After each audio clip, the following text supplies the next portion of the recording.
Now let's continue with next topic, that is anticholinergic drugs, also known as parasympatholytics. Let's start with a simple definition. Anticholinergic drugs are agents that block the action of acetylcholine at muscarinic receptors, thereby reducing parasympathetic activity in the body. The most important and prototype drug you must remember is atropine.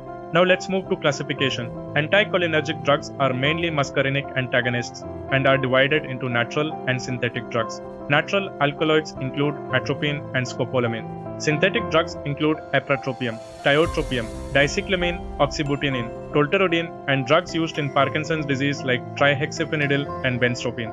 Now, let's understand the mechanism of action. These drugs act as competitive antagonists at muscarinic receptors M1, M2, and M3. So essentially, they block parasympathetic effects and allow sympathetic actions to dominate. Now, the most important part uses with explanation. First, pre-anesthetic medication. Atropine and glycopyrrolate are used before surgery because they reduce salivary and bronchial secretions and prevent vagal bradycardia. Second, in bradycardia, atropine increases heart rate by blocking M2 receptors in the heart. Third, in organophosphate poisoning.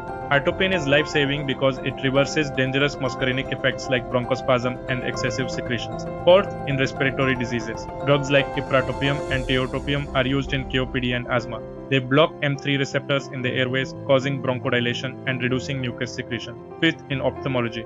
Drugs like atropine, fometropine, and tropicamide are used to dilate the pupil and paralyze accommodation. This helps in eye examination and refraction testing. Sixth, in motion sickness, scopolamine acts on the brain's vestibular system and prevents nausea and vomiting. Seventh, in gastrointestinal disorders, dicyclomine reduces intestinal spasms and is used in conditions like irritable bowel syndrome. Eighth, in urinary conditions, oxybutynin and tolterodine relax the bladder muscle and are used in overactive bladder and urge incontinence. Ninth, in Parkinson's disease, drugs like trihexyphenidyl and benztropine help restore the balance between dopamine and acetylcholine, improving tremors and rigidity. Now, let's look at adverse effects. These drugs cause typical anticholinergic side effects. You can remember them with a classic description: hot as a hare, blind as a bat, dry as a bone, red as a beet, and mad as a hatter. This means hyperthermia, blurred vision, dry mouth, flushing, and confusion. Finally, contraindications. Avoid these drugs in glaucoma, benign prostatic hyperplasia, and in elderly patients due to risk of confusion. Let me conclude.